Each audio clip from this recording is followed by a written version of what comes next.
girls! So welcome back to Favorite Friday. For the fourth day of murder, we are going to back to Ohio. At least I think I've gone to Ohio before. If I haven't, we're going to Ohio now, and we are stopping in Cleveland.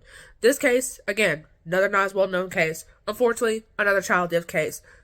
Tragic, however, need to be talked about. And this case, there's actually elements that I have actually never heard of in the case before, which is kind of weird considering how long I've been a fan of true crime. But when you hear about what the social worker did and her connection with the mother of this case, you will definitely understand why I chose this case, because that's pretty much the main reason why I chose this case. Other than us having a child dying, of course. But yeah. So with that being said, I'm gonna quit my rambling. Sources down below as always, and let's go and get started. So we're actually gonna start with the mother. Larissa Rodriguez was born on September 16th, 1983. And apparently, at a young age, didn't specify when, but she was taken away with her parents, so she gets adopted.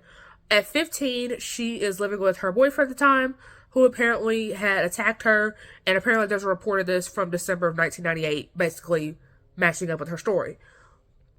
So then, she goes back to her biological parents, and they refuse to take care of her, so I'm assuming her still being a minor, she is being taken care of by her adopted parents. Unfortunately, her adopted mother, Emma Rojas, gets killed in July 2007. Apparently, her and her boyfriend, Juan Mateo, are at a party, and she is flirting with another man. Juan gets jealous and apparently stabs her multiple times. She apparently stumbles over to a nearby Walgreens, and she winds up dying 4 hours later. And Juan winds up getting sentenced to 38 years for her murder, in case you were curious. And so in 1994, as a crazy little plot twist, Juan had apparently killed another woman, but apparently by 2007, I said, apparently he was already out, or maybe he never served for that time, but apparently Emma had knew about this murder, and she stayed with him because she loved him, and apparently Juan is suspected to get out in 2037, so in about 14 years. And so Larissa winds up giving birth to a premature son named Jordan on November 5th, 2012. And so Jordan was unable to speak and was disabled development-wise. And apparently he was born with one kidney. And I thought I should just mention that because, who you know is just walking around born with one kidney. Yeah, because, that's something I never heard of before. And apparently it is possible. And you can live with one kidney, So Jordan apparently was actually her 9th child, and apparently other than Jordan, she had 8 kids other than him, so 8 kids plus Jordan. So out of the 8 other kids, 4 of whom lived with her, so she had custody of them. 2 of them got taken away, and the other 2 went to go live with their dads. So in a lot of these cases, of course, Jordan winds up getting withdrawn from public school. He has his medical care stopped, which apparently that was required, because remember I said he was disabled development-wise, so they were trying to apparently that was really needed for him. And apparently whenever family members asked hey, where's Jordan at, Larissa would just say that he was out of town. Apparently Larissa has a sister named Anna, who apparently had called social services on Larissa and Christopher regarding Jordan multiple times due to the conditions of the house. And in the closet with a sock stuffed in his mouth. And apparently there was a friend that later came out and say she saw Jordan on the verge of death. And so sometime September 2017, we don't have an exact date, Larissa would claim that Christopher had brought an unconscious Jordan to her. So he was still alive but unconscious. They put him in a cold bath, hopefully to try to wake him up. And then they put him in bed, seeing if he was just sleeping. Of course, he did wind up dying in his sleep, unfortunately. So after they found out he died, they buried him in a grave in the backyard. And they put mothballs in the grave. And apparently that was to cover up the smell, so it wouldn't attract animals to dig up what they had done, essentially. Because animals especially dogs, like to dig into the grass and uncover shit. So then a whole ass 2 months later, police actually get a tip from all the way from Pakistan, and apparently this was from Christopher's brother, Scott, who's serving over in Pakistan, serving in our military in Pakistan, and he said that Christopher told him, I'm about to go serve 18 months for failing to pay child support, because apparently Christopher has a kid that he's not paying child support for, and so he decided, I'm going to go ahead and confess to killing Jordan and burying him.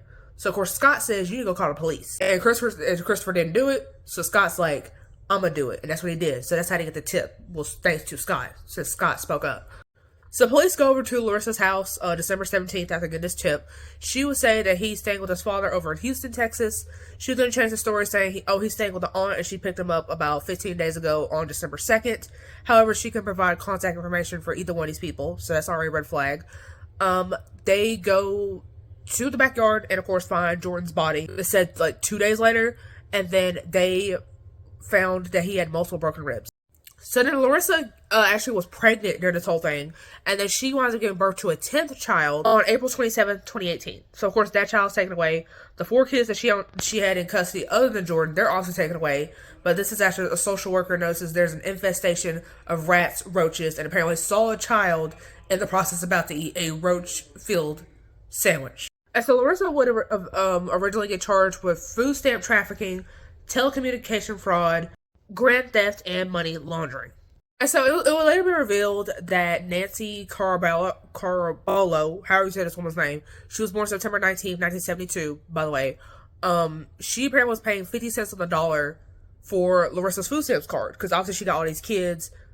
Kids are expensive. You got to feed kids somehow. So with Larissa's food stamp card, she would get somewhere between like $800 and $1,000 a month for food to feed like all 9 of her kids. And then she would leave like anywhere between $200 to $350 for Nancy to use, and Nancy would pay her basically 50 cents on the dollar for every dollar that she used.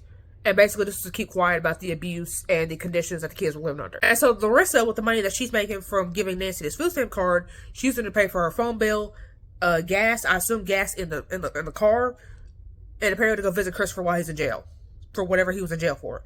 And then Nancy, apparently, as a social worker, she's supposed to be doing monthly visits on these kids, giving like honest evaluations of what's going on. But she's getting to use a little food stamp card, so obviously she's gonna lie, and she really only comes over to like get this food stamp card and drop it back off. And of course, lies and says the claims of abuse in an unstable house are unfounded. There's nothing going on here. Everything's normal. So she keep getting this little food stamp card. So Nancy is also charged for this, but however, she only gets sentenced to like 6 years, and then Larissa only gets sentenced to 3 years for all this. And I said, like, combined, they have to pay back at least $100,000 in restitution to the Department of Jobs and Family Services. And Nancy was actually said to be released on April 19, 2021. So whatever she's doing right now, we don't know, but we know she out. So while in jail, because I thought this was interesting, Larissa and Christopher actually exchanged letters like a lot, like while in prison. And apparently in these letters, they were disclosing information about the case that they hadn't already told police. But I guess they thought police weren't going to read these letters and like find out. And then they talked very little about Jordan. They talked a lot about sex. That shows what their priorities are. And then Larissa, of course, she gets sentenced to 25 years. And Christopher, he is currently serving 28 years for the murder of Jordan. So yeah, like I said, another tragic case involving a child, not as well known. However, if you know anybody involved, definitely let me know. I hope all the kids are doing well now. Even though this happened like 2017, so most of them are still, as I imagine, obviously kids. Yeah, that's what, day 4 of 12 Days of Murder. And so yeah, if you guys have any more cases you want to recommend, let me know down below. I'm normally here 3 times every Friday, but right now we're doing 12 Days of Murder, where I cover one case every day for like 12 days after Christmas. And so with that being said, I'll see you guys in the next one. Bye. So if I play dead, will you regret everything that you did, that you said? I don't think you understand what you're doing, and my heart's black and blue from the bruising. I feel like when I'm with you I'm losing.